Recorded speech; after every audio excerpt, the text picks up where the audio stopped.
Awesome. Give me just 1 second so I can pull up the agenda.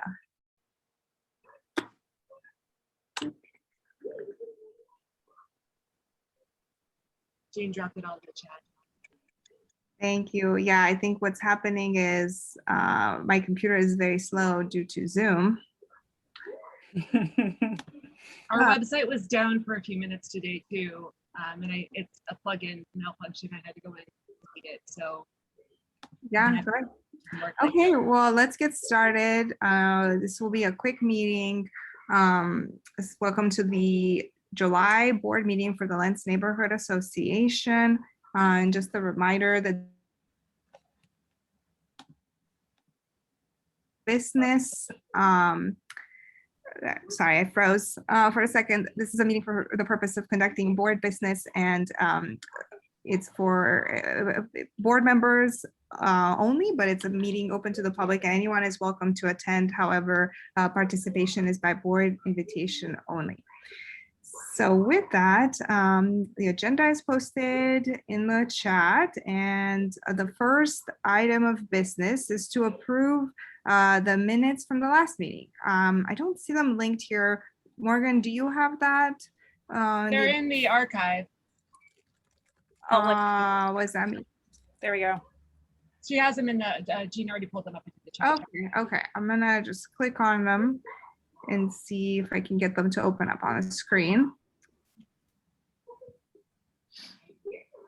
And I will share them with you all too, although you can also click on them.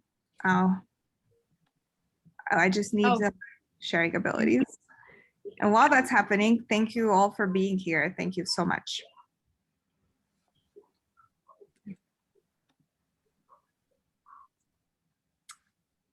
Okay, here are the minutes from last time.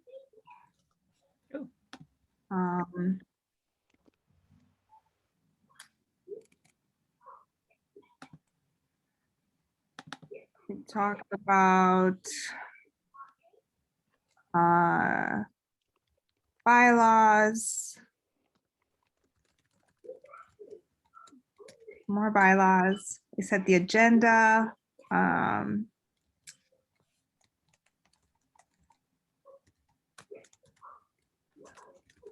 That was when we voted to replace the general membership meeting that month with community building activity,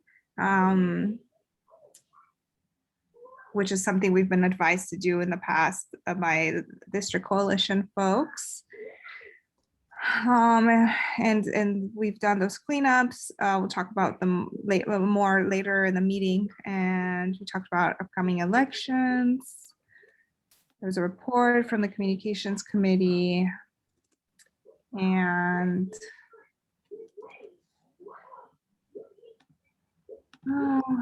let's see. There were some issues with someone in the chat. And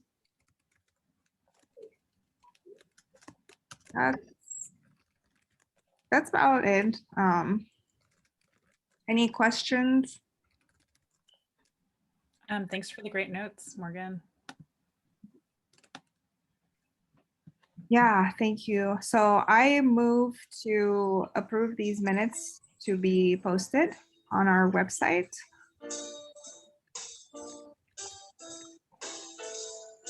I like the jazzy side music. I will second the motion.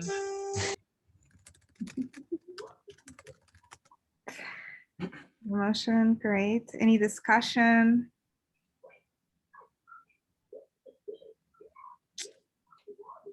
Okay. Oops. I guess I wanted to point out, I did before earlier, that the recording to listen to that meeting has been posted since like 2 days after the event. So these are just the written minutes for our convenience so that we could, parse them and find them. But we have had confirmation by the Community and Civic Life that recordings on YouTube do count as minutes as well. So just we're kind of double duty here. Mhm. Yeah, thank you for that clarification. Okay, so let's call to vote. If you're in favor of approving the minutes and posting them, type yes. Otherwise, you type no or abstain. And I will note that we do have a quorum tonight. So,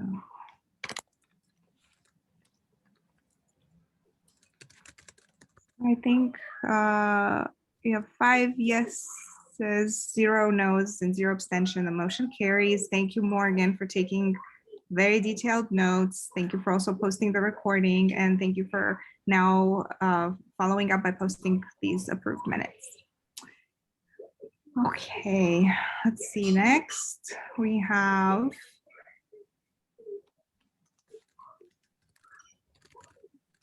okay, let's set the agenda for the July general membership meeting. If you want me to share my screen, Sabina, I put a couple things together. Okay, do you need some, do you need permission? Oh, no, you have co-hosting. Yeah, I think I can just take it over. Maybe we'll see if this really shares or not. Yeah, I can see it. Mhm. Awesome. So just from checking emails and trying to cover, since we are short a land use chair at the moment, we do have 2 developer presentations to come in for their public discourse. So I have this document and we'll add the titles, but there are 3 development notifications that we received. The Edge development and the OTAC, I believe, are type 2, which requires them to have a public meeting. So both of them have confirmed. And then this development on Southeast 89th, per the developer, when I invited them, they said, this project is type 1 and does not require a meeting. If you would like to have a meeting without us involved, we would be happy to take the neighborhood's input. So my thought there was, after the 2 actual developer presentations, we can just put up on the screen this McGurl designs and take some notes to send back to them as feedback.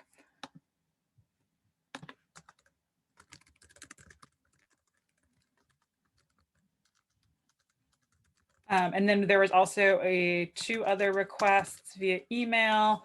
One was from a representative from the Transition Project to give a brief presentation about their work. And here is the link for folks to check that out. Basically, in summary, they are an organization that helps people transition from houselessness into stable and permanent housing. And they're reaching out because they'd like to present to the neighborhood specifically to try to engage folks to volunteer, cook a meal, or host a donation drive. So if folks are interested, I thought that would be of interest potentially to our community as well as a presentation item.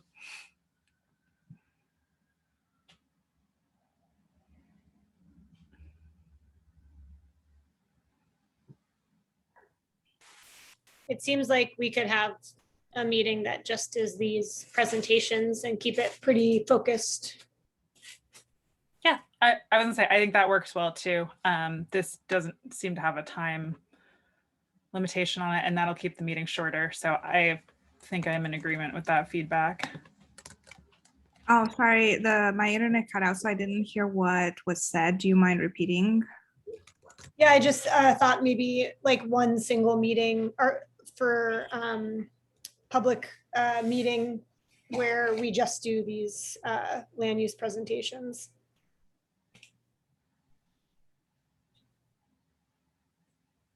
Yeah, I really like that to keep it short. I think meetings dragging on excessively are a deterrent. What about, do you want to, and I'm not saying, I'm not advocating for it either way. I'm simply bringing it up. Do we want to have any guests to talk about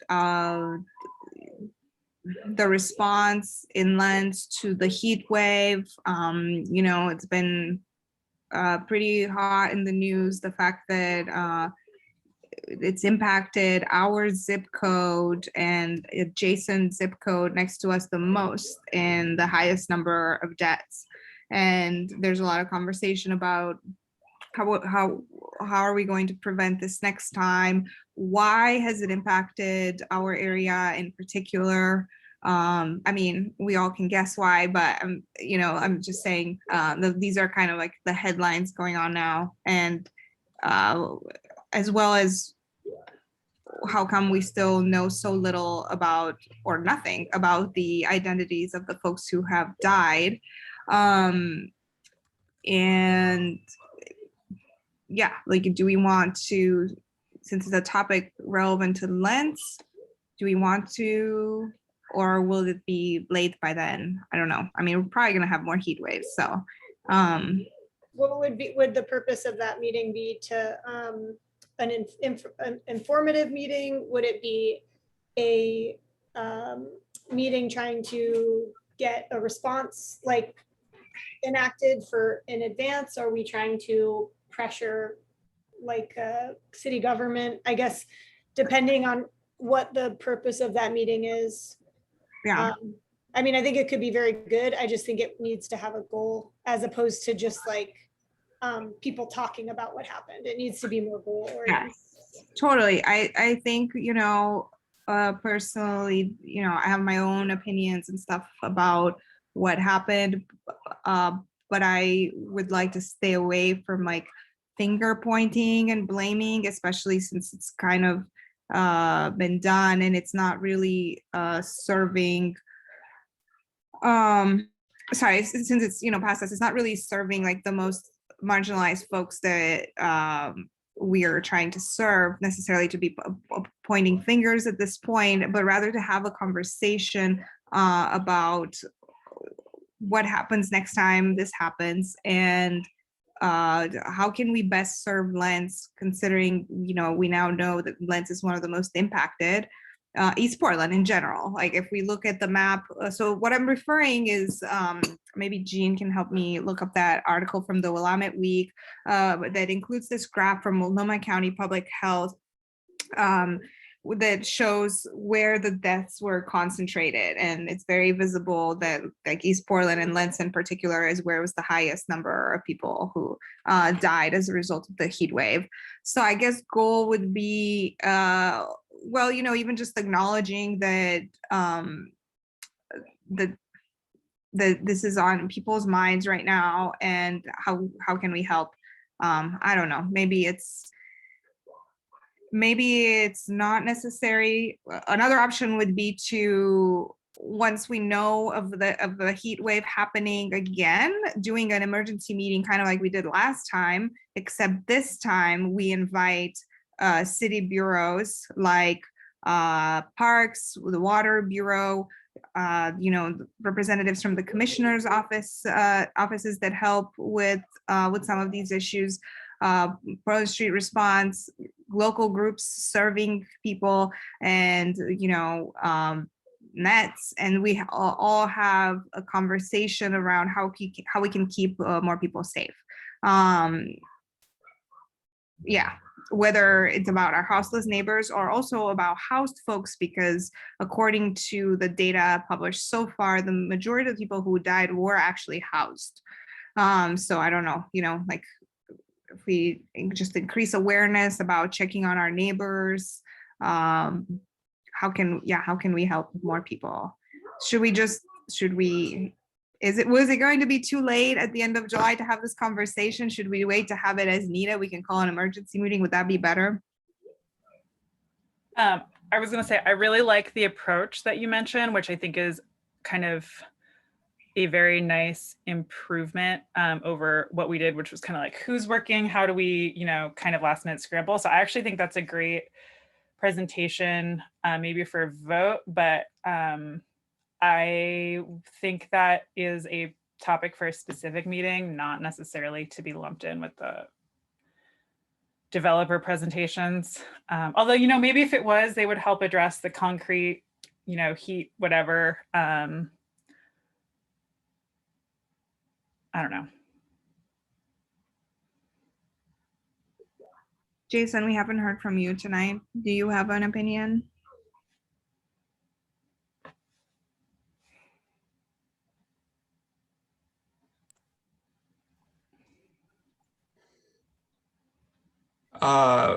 No, not really on this, honestly.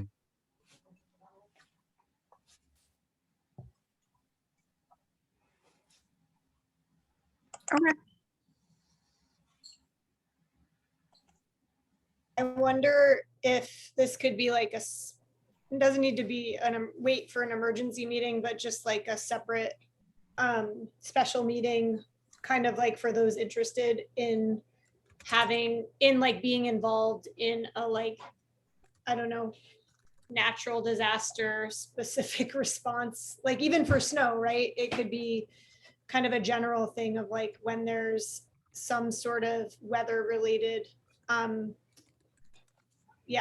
unprecedented event, how do we mobilize as a community to ensure that the most vulnerable are actually taken care of?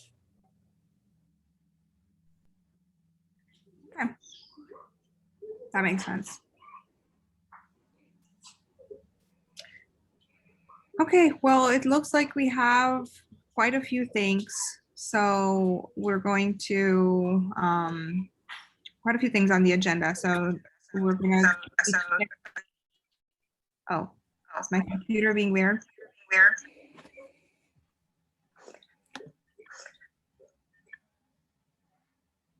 I think you just froze, but I actually think one thing that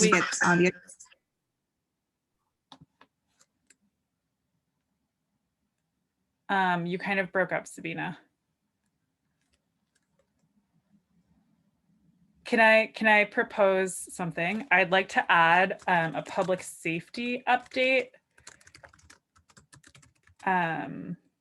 Yeah, Sabina, we had you cut out, so I don't know if you can hear me. But my thought is, since Natalie is the public safety person, if we want to have a public safety update, but mostly just to gauge the community for community participation interest in a special meeting, specifically looking at natural disasters and kind of trying to bring some of these other groups together for a response. I think that would be a short, succinct way to give a preview to folks. Hey, this is upcoming. Is this of interest? And then based on that response, we can move forward with scheduling a special meeting. Does that sound appropriate? I mean, it makes sense, but it seems like whenever we ask, people about stuff like that, they don't tend to really have an opinion. So you might also just get crickets. Like your approach makes sense to me. I support it, but you might hear from like one or two people. So I think ultimately it'll still just be up to us. But yeah, maybe a public safety update. Let's have, committee updates. So.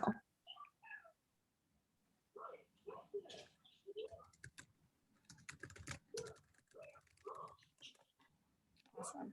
Okay, I think that gets us through the general meeting agenda.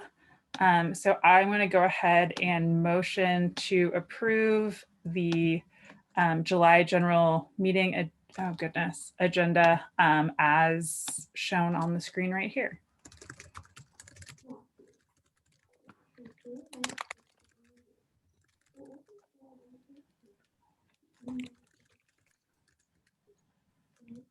Sabina seconds in the chat. Any other further discussion?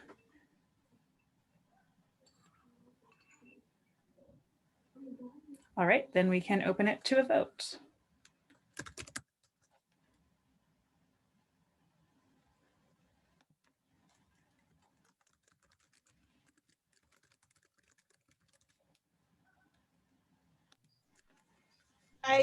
Did we at some point say we didn't want to call things beautification? Yeah, this one doesn't have a name still. We can just write unnamed. That works for me. In the minutes, I called it the committee to yet be named or something like that. So yeah, I mean, this was Katie's committee that I kind of decided I would maybe try my head at taking over, but that's Let's see, Morgan, Jason, Nicole, Sabina, Jean. Okay, so that's 5 yeses, 0 no's, and 0 abstentions. So the motion carries. Awesome. I will stop sharing and turn it back over to you, Sabina, if your laptop is working. Okay, well, let's see. What do we have next? Okay, next on the agenda, we have bylaws, election committee updates. Jean, did you have something you wanted to say about bylaws? I think the big thing is we just need to get together and kind of go through some of these. I know that hasn't happened yet. So if we can find a good time on people's schedules so that we can make sure something happens. I think that's where we're at right now. I know it's summertime, so I know I'm personally going to be out of town for the next couple days. But yeah, what do folks' schedules? I probably shouldn't say that in a publicly recorded meeting. But yeah, I think we do need to get together and take a look at bylaws. So I just kind of wanted to bring that up because I know we had chatted about it last time around and haven't actually been able to make that a reality.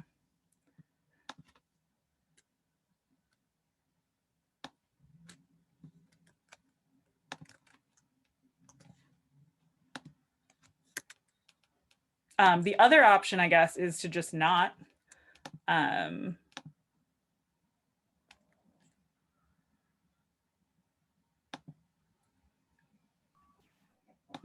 don't personally feel like our bylaws serve us, but I also have lots of other commitments. So. Yeah, I think it'd be good to have an in-person meeting about it, and I'm flexible on timing. When is the general meeting? Would be what date? It's July 27th, so the last Tuesday of the month. Right. So, I mean, I could do sometime next week personally, or the beginning of the following week.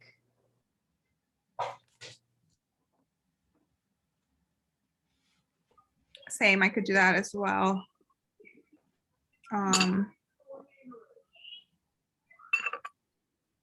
Yeah, I could do a Monday or Tuesday on both of the two upcoming weeks.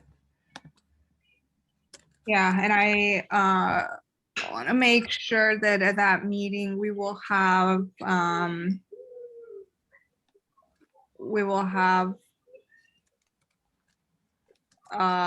someone from Civic Life to also guide us. Just in case there's any questions, sometimes questions arise and then they become a stopping point for continuing, right? If we say, oh, can we change this and what would it look like? And then it just kind of is left up in the air. If it's a question that depends on, if it's something in the bylaws that we have in reference to what's expected of us by Civic Life. Other than that, we are perfectly qualified, all of us board members, to revise that document. But just in case it's helpful,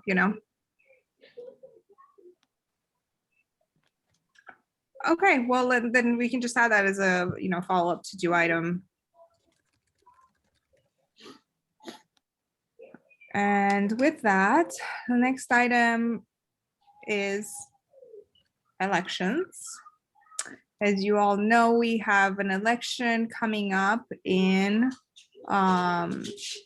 September. It's our annual election, and several board positions are up. At the last meeting, we decided that we would, in order to help with recruitment, that we would write some blurbs.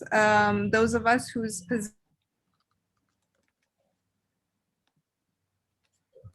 in September. And I want to applaud Jean for already having done hers. I'm going to see if I can share my screen here really quickly. It's already been posted on the website. Thank you to Morgan or Jean, whoever posted it. Board position spotlight. This is Jean and Jean's blurb, and Jean shared kind of what her responsibilities have been, what the time commitment is, what she enjoyed about this role, what's been challenging, and then also some useful neighborhood association resources. So thank you for getting that started. My position is also up, so I will be doing the same. I believe Jason and Nicole's positions are also 1 year, but I'm not sure. Nicole might be 2 year. Okay, cool. Jason's is 1 year. You're welcome to run again, of course. Mine's up. What's that? Mine's up too. Okay, it's the secretary position. And we need, obviously we need, if we don't fill by then, we can fill roles like land use. I forget public safety where they're at. I forget treasurer. And either way, like, oh, whenever the roles are up, you know, we have to check in with each other about who wishes to continue past this term, past this, the end of this year, which I guess is September. Nicole. Are so many positions up because like it's weird that the secretary, vice president, and president are all up at the same time, because I thought it was like staggered terms. That way there isn't so much over like turnover at one time, or maybe I just misunderstood. I don't know. Is that if all of those positions are up this year? In theory, yes, but because of the way there have been resignations and appointments and things like that, how those work, they just happen to fall in this. Right. Is there, and it's in the, I assume the bylaw, like, does the bylaws, I'm sorry, I don't know this, have like best practices for when somebody comes in the middle of someone's term? Because like, right, Morgan, your position was open, and that's why, right? But if you were serving somebody else's term, I don't know, I guess this would date too far back to like probably fix it now. But like, for example, if, I don't know, if the secretary serves a 2-year term, why is your position up yet? Because I took over for an abandoned term, who I think also was a replacement for a resignation. It's just the way it fell. Right. So maybe that would be something that we need to look at to make sure that somewhere along the line, something happened where I'm assuming it got jumbled, because it seems odd that 3 of the 4 like primary positions are up for re-election in 1 year. Well, correct me if I'm wrong, Sabina, but didn't you say that you guys really went through and determined what was left when the last election cycle, to find out exactly how long the terms were supposed to be, to kind of reset the clock? Yeah, so okay, so I put up here Article 7, Section 3, terms of office of 2 years shall begin and specified in Section 8. If a board member is elected 2 consecutive terms, they may not nominate themselves to that position for a 3rd consecutive term, but may nominate themselves for another position. Hold on, sorry.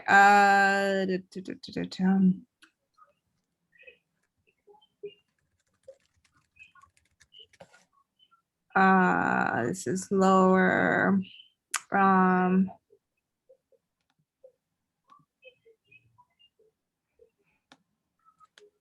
Sorry, I'm actually just trying to go through what the bylaws say as opposed to like randomly, well, not randomly, but just saying, you know, speaking out of what I believe. I know there's many opinions on this.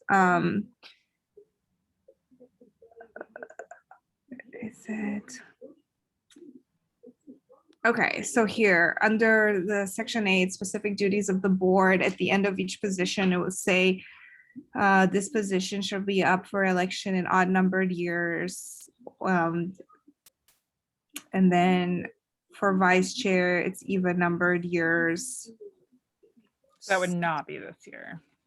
Right, I think, you know, when you were elected, Jean, it was for 2 years, right? I think it says 1 on the other item. I guess I'll be honest, my feelings are if we don't have more people step up and volunteer, this is not sustainable for me. So we may just have an open position because I can't do this. Yeah, that's been happening a lot. I mean, that's me being honest. Is like in the blurb thing, I were like 15 hours a week, not a week, sorry, a month. And like when we were doing grievances, I think I personally put in 50 hours in a month and a half, and that is a lot. That's really unfortunate. Yeah, and like Morgan, I believe, was finishing up Marcy's term. So so that's why it's like, even if, regardless of like how long a position is, we still need to check in who wants to continue or not after this. Yeah, absolutely. But I guess I also would say that it would be better if people want to continue, that we don't have 3 of the 4 main positions that are up for election this year. So I would defer to this thing saying, actually, no, Jean, you're not up for re-election, and Morgan, you're not either, because it's that gets voted on in even and odd years. Which I guess then means that someone could serve like a term and a half before I they're. would push back on that, as when I took this position, it was with the understanding that it was a 1-year term, and it was explained why that's the case, and that's how terms in other elections work. Right. And I'm with Jean, regardless of whether or not, you know, this is a volunteer position. And I mean, this is no shade on you at all, Nicole. What you're saying, you're right. Like that, it totally doesn't make sense. But this isn't sustainable. I mean, I put in a lot of work to do this, and I have other stuff to do. I've got a lot of stuff coming up, and if it's not a little bit more equitably spread with people, you know, without Jennifer as a land use, that's just another thing. Like Jean was the one checking everything because that's what she do. I don't know that I can continue either. So. Yeah. No, I definitely 100% agree with what both of you are saying. I guess there seems to be, at some point wires got crossed, or maybe the bylaws are inconsistent, and we shouldn't be having all 3 of those positions up at one time. Not saying that you have to stay or that you shouldn't. You were told it's 1 year, then that's fine. But yeah, when we look at the bylaws, we should just make sure that like everything is consistent, so we don't end up in a situation where like the bylaws say that your position shouldn't be up this year, but because you took over for someone else, it is. So Yeah, it comes down to what Jean posted here in the chat. It says a member appointed or elected to fill a vacancy shall serve the remainder of the expired term. So, and that's how it works in like some senatorial. I mean, it's just the way that, but I think you're right. It doesn't. Everybody. Yeah, okay, so like in some cases, we're having an election because that's when it's up, like in my case, up for election in odd numbered years. It's an odd number year, so my position up for a re-election. In other cases, like in the secretary position, we're having an election because the secretary is stepping down after this year, and that's okay too. And I agree with Nicole, when we have our bylaw meeting, let's go through everything one more time, all these, let's go through every position and relist them, kind of like we did last year too. Make it available to the membership, which positions are up for re-election and what the duration of that term is, right? And then there was another question. So when it comes to the land use position, right, Jennifer resigned. Here in section 4, Article 7, Section 4, if a board member submits his resignation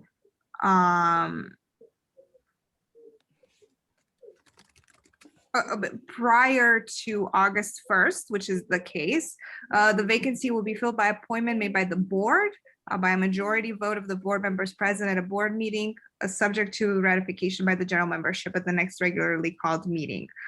And then if the resignation happens after August 1st, then we would wait until the election. So I think also what this means is that, you know, right now we could nominate someone to fill that role, and meaning right now being that it's July, and then it would have to be ratified by the general membership at the meeting at the end of July. No one has stepped forward for that. So if we don't have someone in place by August, then at that point, we are just going to wait until the election.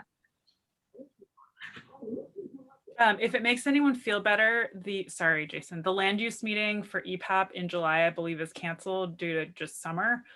So it's not as devastating as it would be in a different month, I guess. Sorry, Jason, I interrupted. Oh, no, that's okay.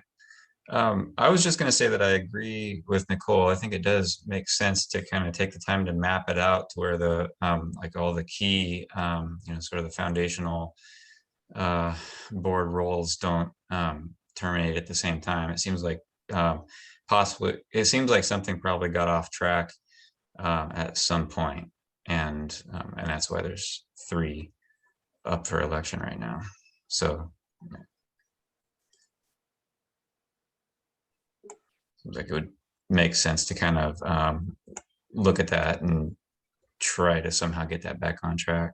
Yeah, well, and you know, if community, and also for community members watching the recording or reading the minutes, if they're wondering why isn't there a land use chair, or you know, if community members have strong opinions about when and how these positions should be filled, you know, they're welcome to step up and offer to do the work, or nominate someone that they believe can do the work. And assuming that person is interested, you know, the board can nominate them.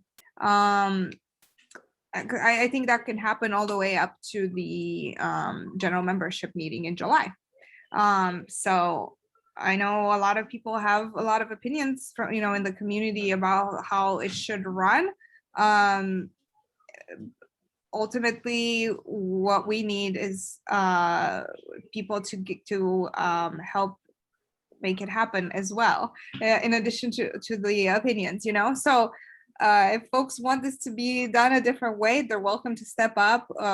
We are certainly doing our due diligence with attempting to recruit and spreading the word, and just different strategies, and having a presence, you know, to kind of help spread this word, not just digitally, but in person and all that. And through the activities that we've been doing, just having more of a presence out in the community, just to help folks kind of see, well, what does the LNA do? And the LNA does currently what, you know, what its current members want, and there's room for more if other folks want to step up. Morgan. Yeah, sorry, I know we need to move along here, but I just wanted to kind of maybe when we do go look at the bylaws, reiterate that it's not necessarily that things got knocked off track per se, it's just the nature of like the terms and filling them, and maybe we come up with a better contingency plan to safeguard future boards from this very dilemma. I think that's kind of what you're getting at there. And that, you know, like it is going to be back on track. Like this, the secretary position will be a 2-year position, which is another concern of mine. Like, I don't know if I have 2 years left, because this is like a more than a part-time job that I do not get paid for. So a lot of people could, and many people on this board can probably emphasize that, and historically, yeah. So.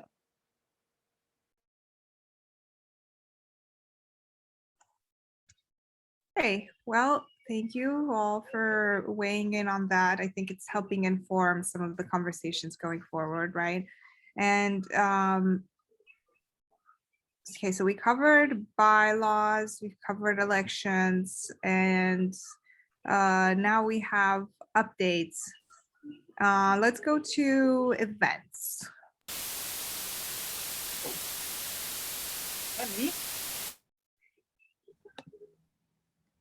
Okay, so I did not pull this up, but July, sorry, let me find the right website. July 24th, sorry, give me 1 second to pull this up. I was not prepared, I apologize.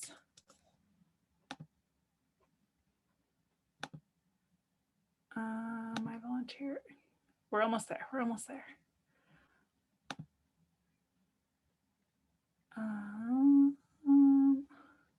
I just rearranged my folders to be more organized, and of course now it's taking me a really long time to find my stuff. That's not the right letter. There we go. Okay. So July 24th, we have a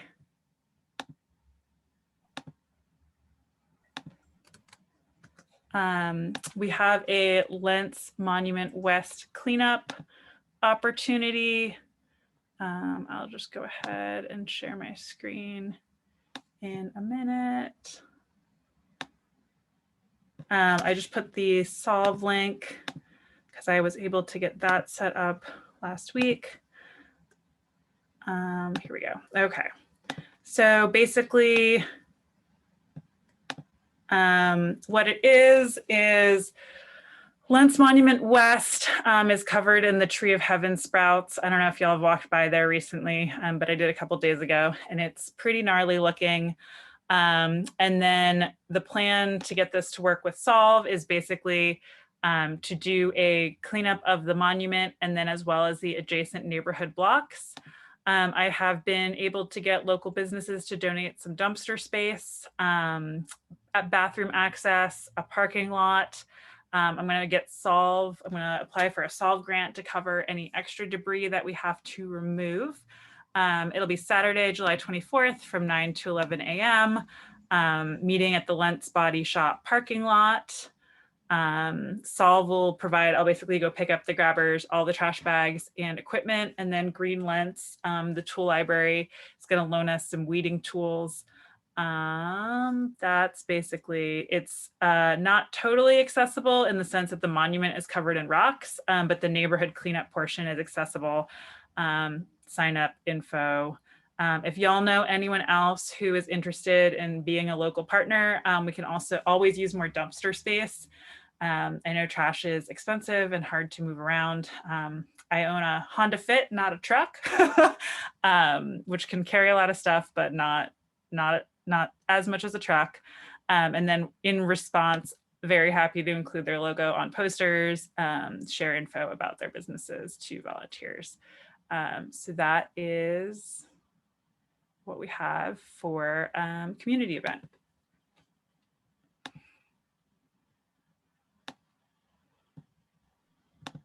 That's pretty amazing. Thank you for doing that, Jane. Thank you for putting that together. And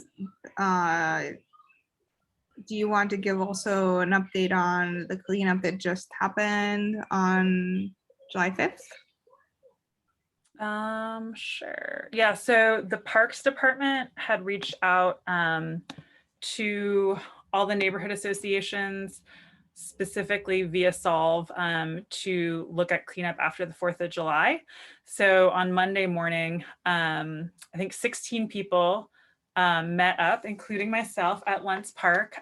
We collected about 16 bags of trash. It actually wasn't as bad as I expected. And that was a really fun community effort. A couple of ladies walked over from their house, so they actually lived in Lentz, which is always fun. And I think my favorite part was afterwards, just chit-chatting with folks who hadn't been to the park before, as well as pointing them to all the cute little coffee shops and spots in Lentz Town Center. So hopefully we get to recreate that again in a couple of weeks from now.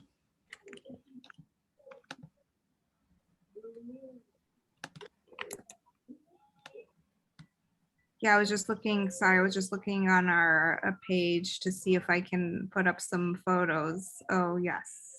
I'm really bad at taking pictures during events. I'm like the worst. Oh, but you did it. Because I got guilted into it by the parks guy when I called him to come pick up the trash. Oh, hold on. Where is it? Okay, did you share several photos or just?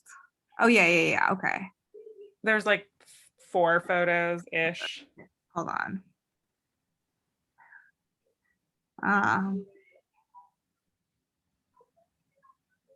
Okay. Just here's our neighbors showing up, you know, the day after 4th of July and helping out. And so thank you so much, Jean, for organizing, and thank you to the folks who also showed up. That was the scene where the week prior to that, we were serving folks during the heat wave. So there's a lot of activity there. And I know the groups were really good and diligent about picking up all the, and not leaving anything behind, you know, leaving the place better than they found it, even sanitizing the tables at the park.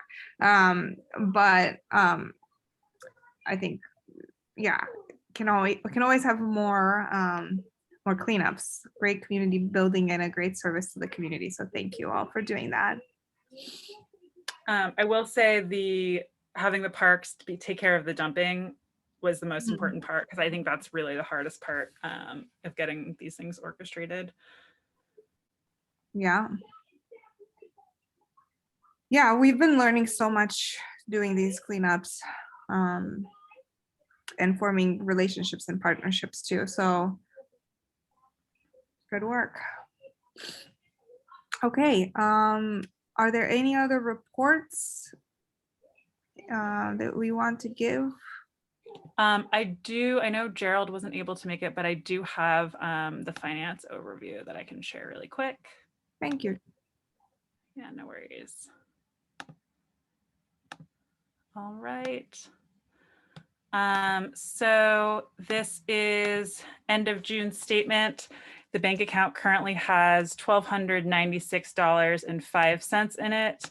The only bills we've paid in the past 2 months are for the monument electricity.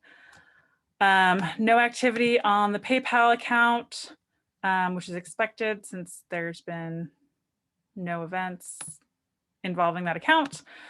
Expected income, we have $415.95. We are pending the delivery of the check that is from the Community Activity Fund grant that was approved in May of 2021. I did see a note from Jennifer. She got a receipt from Aero Sanitary for $577. Unfortunately, they haven't itemized it, so we can't get the ball rolling to reimburse her yet. This also, I think I had originally dog tagged $500 for the May 15th cleanup.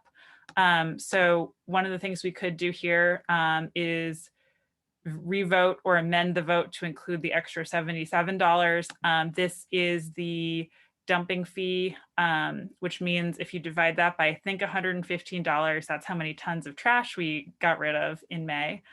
which is exciting. So I will make that motion shortly. And then we also renewed our registration with the Oregon Secretary of State today. So that was a $50 charge that we should see on our July statement. Other opens from finance. There's still the open for the $2,000 grant to the Lentz Fair from 2019. For the 2020 fair, we need to send a letter to Lentz Fair and basically request that they either return or submit a new application purpose, since the purpose of the grant was not fulfilled. And then finally, I think we've talked about canceling the PGE bill multiple times at this point. It is between $30 and $52 a month. And, you know, could easily bankrupt us. Nicole. Can I move to cancel the PGE bill by just saying that we're moving? We're closing our, I mean, that's all you have to do if you're going to close an account with PGE. And then it just goes into that sort of space where it waits for someone else to pick it up. Did we ever get any like response from the city about that?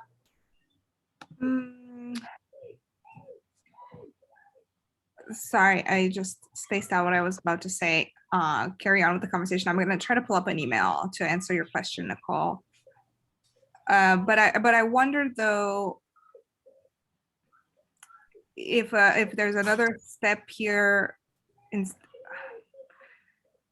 Instead of closing the account, to first discuss with PGE, like, you know, this is a public monument. So are you, like, if you are, what happens if we are unable to pay?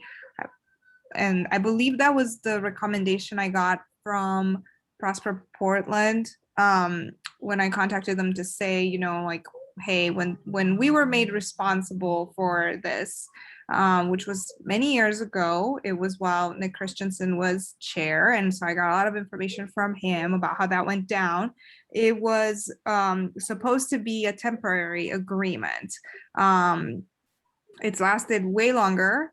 And so now we're in a place where we can't afford it. So, you know, what happens? And I believe they said something to the effect of, well, why don't you ask them, would they actually turn off the lights? Or because it's some public monuments, they might be, and, you know, now being a pandemic and, you know, understandably, a lot of organizations are experiencing cuts or have different priorities, right? Like, what could we be doing for our community with thousands of dollars that are going on the power bill? For, you know, we could be feeding people, or, you know, helping others pay their own bills at their house, or I don't know, you know, more grants, more opportunities.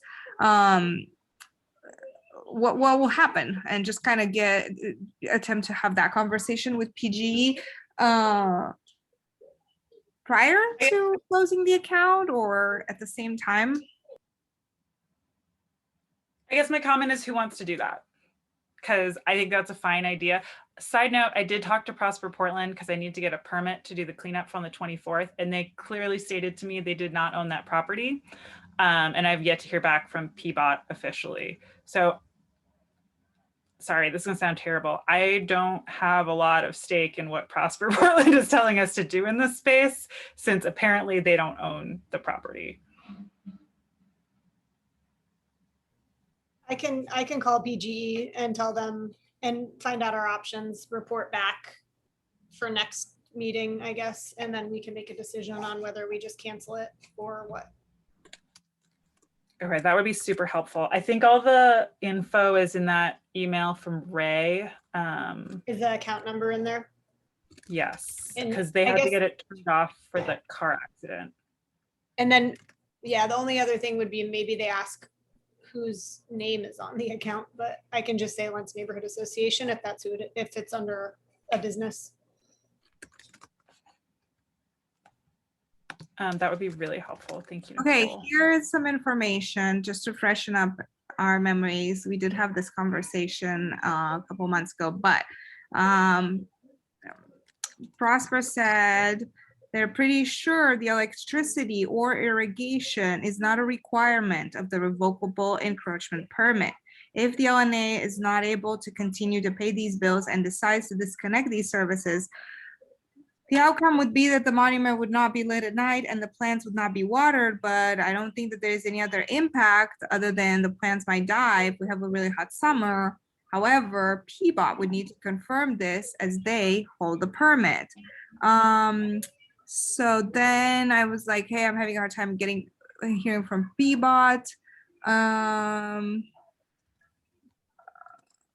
Okay, and then eventually did hear from PBOT. We heard from the encroachment department, and this is what they said. They said, follow-up questions. Does the neighborhood association want to move the responsibility and maintenance of the existing signs to city ownership? And I think by that they mean monuments. As this is a unique situation involving a past public works project as well as elements of community use, we will need to follow up. Below is a link for Portland and the streets who would be involved in future projects and may also have some additional information.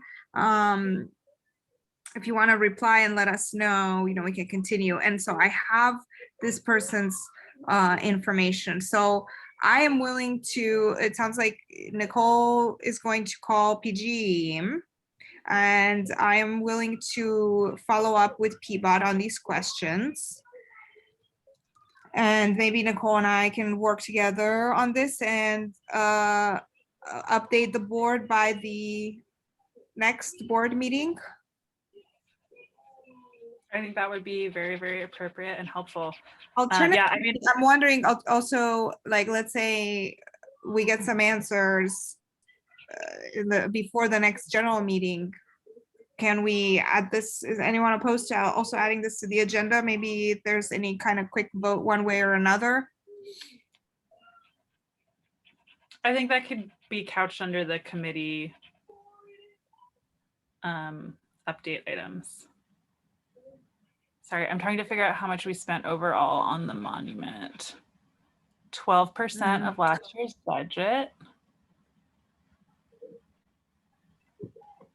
And I see, while we're doing this, I see Morgan, you have your hand up? Or is that a mistake? No, I just was taking notes, so.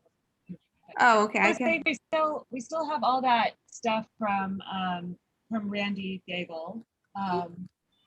The suggestions and whatnot. I mean, at what point do we take this? We could take this to the city council and make it a thing, because the bottom line is we should not be paying for this, period. I mean, like he said in his presentation, every other monument of this type in the city is taken care of with parks. So it just seems a little ridiculous that we're even in this position to begin with. But right. I think we start with Nicole and Sabina, and if they can find out what they know by August. I personally have no problem turning off the power. I literally just added up how much we paid last year. We paid $873.79. That will leave the LNA broke. Right. But I guess what I want to just kind of say is that, I mean, I would be willing to go, I mean, after we do this, I'm not saying we go nuclear, full stop there, but first of all, oh no, you're going to stop watering the tree of heavens, darn it. Oh. There's no plants on the west side. There's only plants on the east side. Right. But also I think having the lights on is important, but maybe we could research some kind of solar power for that. Maybe we can get a grant for that. Maybe that can be a different project. But the idea of them just being dark, the streets are already really dark at night. So I don't know. I'm a little uncomfortable with the lights being turned out, quite frankly, but I don't want to pay for it, obviously. So it's between us going bankrupt. Clearly on your side there, Jim. Yeah. Well, and as with everything else, we need folks from the community to, if they have an opinion one way or another, to help out with this stuff. instead of like be angry at whatever, decision we make. We've also reached out, just for the record, but this is also in past notes, we've reached out to the nearby businesses and stuff to kind of see if they have anything to say, because, the case could be made that having the lights on there benefits some of the businesses, or that they have a preference for having the lights on at the monuments, or, and we haven't really heard back a whole bunch. So I don't know that we've heard back from anyone saying, please do not turn off those lights. Not that we will, but I'm just saying we have been reaching out a lot. But Jason. So I'm sorry, I don't really know the history of this. Just like really briefly, could you tell me, how did LNA end up paying for this bill? How did this fall on LNA? I mean, LNA didn't design and build the monument, right? I think that we were getting a grant from someone who I don't remember that no longer gives money to the neighborhood associations. So we were basically getting it paid for, but now that we're not, we are paying out of the money, out of pocket. So this is a permit that goes back to 2013. It's a revocable permit for the 2 entryways. The LNA didn't take responsibility of the triangles until August 2015.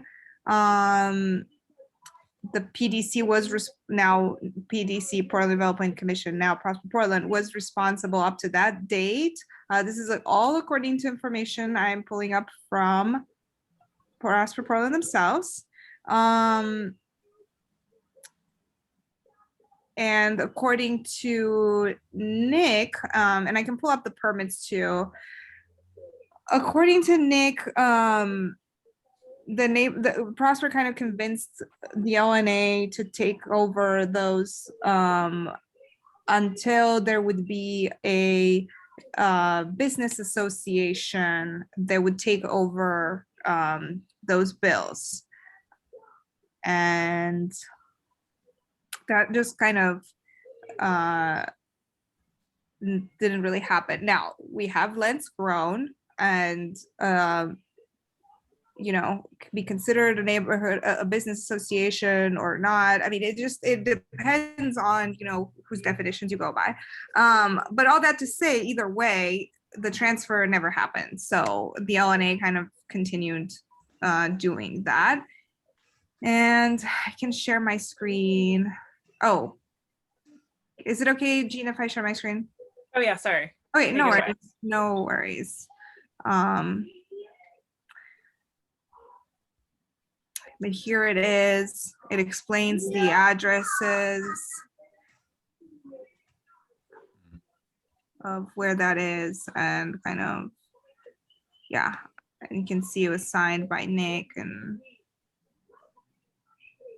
that's the date. And he was on the board at the time. Yeah. Okay, yeah. And he's been speaking to some of this, and his opinion is also, I don't want to speak for Nick. At the same time, I do feel confident that Nick would be okay with me sharing this information. That his opinion is that also that we should at this point stop paying for it, but he says, be vocal about it.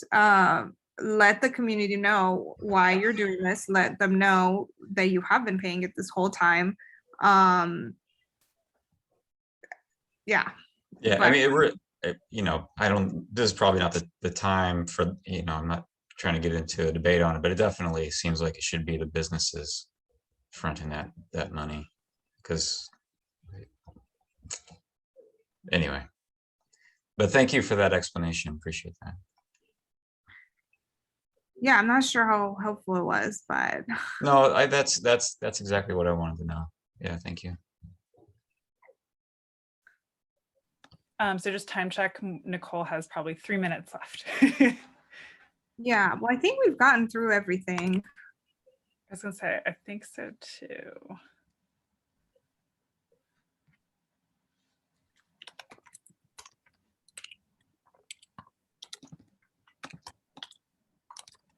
Okay. All right, well, anything else? If there's nothing else. I have something I'd like to say, if I may. So let's see. One of the reasons that I had joined the board is because I just wanted there to be a neighborhood association, and it was kind of at risk when I joined, and I've seen like a lot of really amazing membership, and I think that the folks on this board do a lot of really amazing work. And one of the things that I was concerned about with this last group of people was just burnout, because I saw people taking on so much, and I think it seems like that's what I'm hearing is some burnout. I'd be curious to know what people think is like a reasonable amount of hours to spend. I think things are changing in our people have less time, I think, to dedicate to things like a neighborhood association board than they maybe did in the 80s and 90s, or last 20 years or whatever. But it just seems like people's lives are getting busier and busier. So I can't imagine how you guys are even able to fit in all the stuff that you do. But one of the things that I was thinking is if about a possible solution is just kind of narrowing, kind of really defining the scope and maybe making it more narrow, and actually having to turn away some things, because I think there's a tendency to want to do everything that's thrown at you and all these worthy causes, and every suggestion.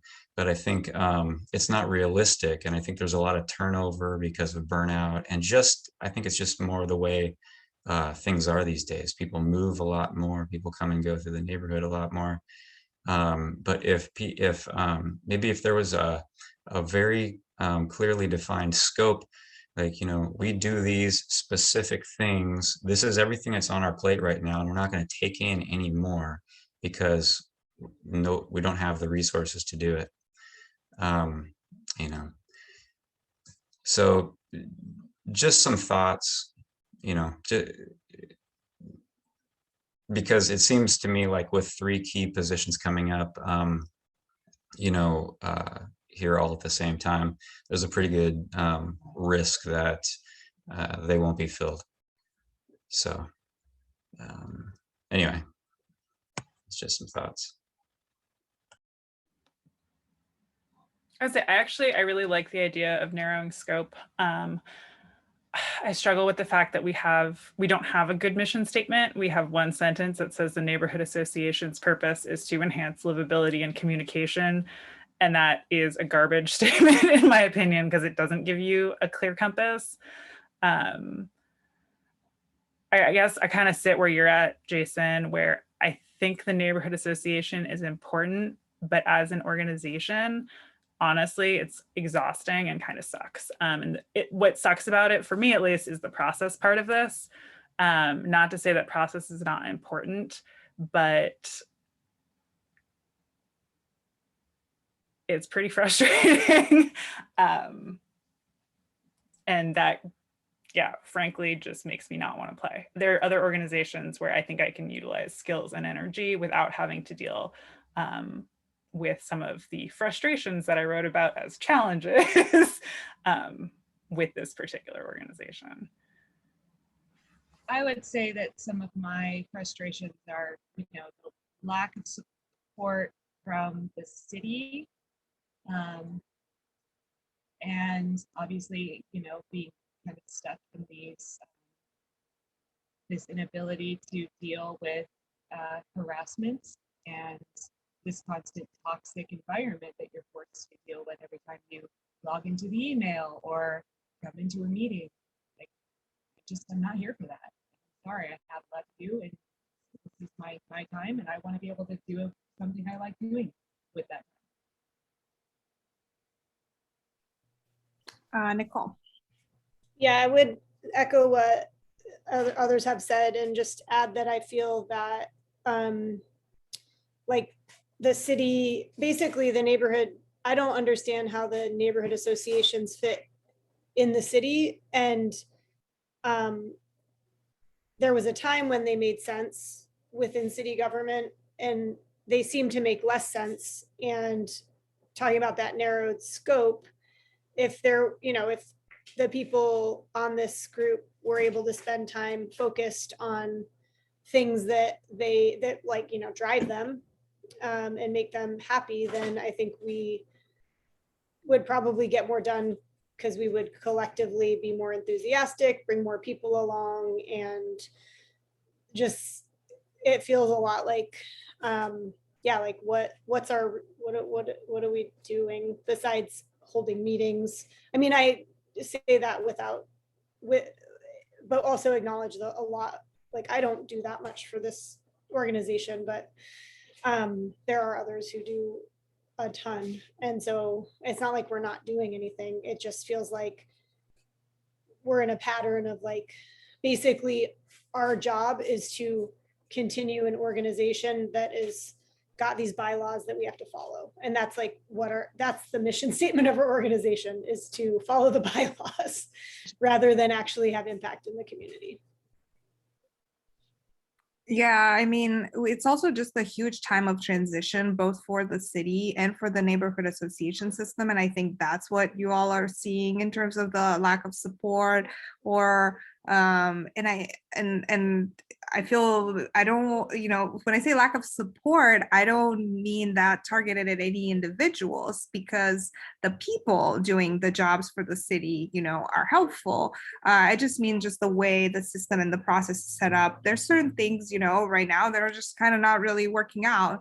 But I do want to honor the responsiveness and the help that we've gotten from people from the city who have, who are responsible for dealing with us. And I think like when the neighborhood association system it was formed, it was so long ago, a lot has changed since then, and that might make our roles now obsolete, because now we have so many other groups doing work that we are attempting to do, doing it quite well, not encountering as many obstacles, and I think that's why we've been changing our approach too, where we've been empowering more, doing that part of empowering groups that are already doing the work, and drawing attention to the work that our groups are doing, right? When we had the emergency meeting for the heat wave, we were recognizing that there are groups already on the ground mobilizing to do attention to that. Let's draw attention to what they're already doing and let's support them. So we've been kind of flowing in that direction already. Jean? I think the one place where I do see a big gap, unfortunately, and I'm sure there's someone more passionate than me about land use, but is like, for example, that developer requirement to reach out to the neighborhood association, I don't really see any other organization that fills that gap, unfortunately, but that's also not a gap I'm particularly passionate about. And I think that's where, if there was somebody who was particularly passionate about that topic, this is a great organization for them. Yeah, but that's been changing too, in that in recent years, my understanding is that anyone can sign up for the land use notification systems. So the system is still catching up, right, with the old ways, in the sense that developers are still required to make that neighborhood contact. But in terms of other people's accessibility to that information, I would say that they no longer depend on neighborhood associations to receive those notifications, because the city is trying to make it now so that when it comes to access to information, neighborhood associations are not gatekeepers of that. So land use notices, anyone can sign up. Actually, those notices are posted there's a link where they're all posted, so people can access them at any point. When it comes to funding. It's kind of a competitive bidding process, so money isn't automatically coming to the neighborhood associations. We certainly can apply, but there's other groups too. And when it comes to just access to our elected officials, or they've been conducting town halls, they have newsletters that anyone can sign up for. They meet with people from the community who make appointments. So again, we're not really the gatekeepers of any of that. To at least, the perception might be that we are, but things are slowly changing. So Morgan. Yeah, and you kind of already spoke. I want to say first, I echo your what you said about individuals. It's a structural issue, and there's just things that are falling. But second, that is exactly what is going on with like the monuments. We don't get money anymore. The entire way in which neighborhood associations are funded is different, and we're kind of on the same par as any other nonprofit or community group. They're trying to make us compete for whatever. And maybe that'll change, but for the time being, I think my biggest gripes are just like not having any recourse when dealing with abusive members. I don't think it's reasonable to force people to sit and have to engage again and again and again with people who, I want to make very clear, it's not just about somebody being mean to us on the internet or sending us mean emails. I'm talking about individuals who use tactics like false reporting and going after people's livelihoods behind their backs. This is like very real things, not just internet bullying. And people who step up can put themselves into very precarious positions, particularly people who are employed by, say, the city or something. So I don't think there's enough protection for that. And I mean, obviously you have to, balance that, because there are people who are, who seek these positions because they think they have power or something, and they try to use them for ill. And some people, you have to make sure that people can't just do whatever willy-nilly, but stuff like this is documented, so it doesn't mean that we have to do this again and again and again. So I don't know, that's just one of my chief frustrations. Like you said, the city's aware, and I don't think it's right. I don't think we should have to do this. Right. Yeah. For a volunteer position, it's a lot, right? Yeah. The expectations are very high, and the support doesn't really match those expectations. But I commend you all for doing it anyway, for keeping this ship afloat, and for everything that we've managed to accomplish, and while working with obstacles and limitations and conflict, outside conflict, and still, staying afloat, showing up to meetings, still being able to draw a lot of good attention to Lents through the meetings we've had, through the folks we've brought, elected officials or public agencies that have come to our meetings to engage with the public. Yeah, we have a pretty solid track record of everything we've been able to accomplish. And some of you don't stay on or don't run again.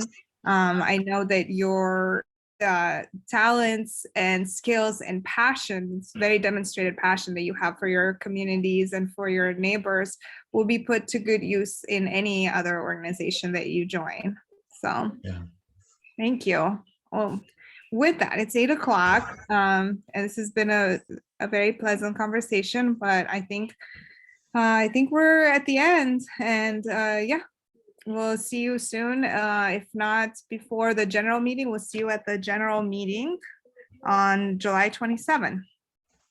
Thank you all. Thanks, everybody. Bye. Adjourned. Thank you.